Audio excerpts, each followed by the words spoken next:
আপনি কি জানেন উত্তরাখণ্ডে একটি জায়গা আছে যেখানে সেই দ্রোণাগিরি পর্বত রয়েছে যেখান থেকে হনুমানজি সঞ্জীবিনী নিয়ে গিয়েছিলেন। আপনি যদি এই দ্রোণাগিরি পর্বতটি ঠিক করে দেখেন তাহলে আপনি দেখতে পাবেন যে এই পাহাড়টির একটি অংশ ভাঙা রয়েছে। এই অংশটি হনুমানজি নিজের হাতে তুলে লঙ্কায় নিয়ে গিয়েছিলেন। এবার শুনুন, শ্রীলঙ্কাতে একটি জায়গা আছে রুমাসুলা মাউন্টেন।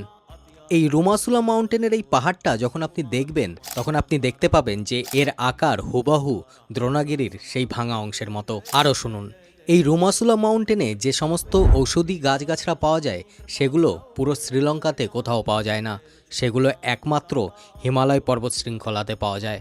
আরও শুনবেন, এই রুমাসুলা পর্বতের যে পাথর, ওই ধরনের পাথরও পুরো শ্রীলঙ্কায় কোথাও পাওয়া যায় না। এই ধরনের সালফেরাস পাথর একমাত্র হিমালয় পর্বত শৃঙ্খলাতে পাওয়া যায়। এবার বলুন, এর থেকে বেশি আর কি প্রমাণ লাগবে? বন্ধুরা, যারা বলে যে সনাতন ধর্ম শুধুমাত্র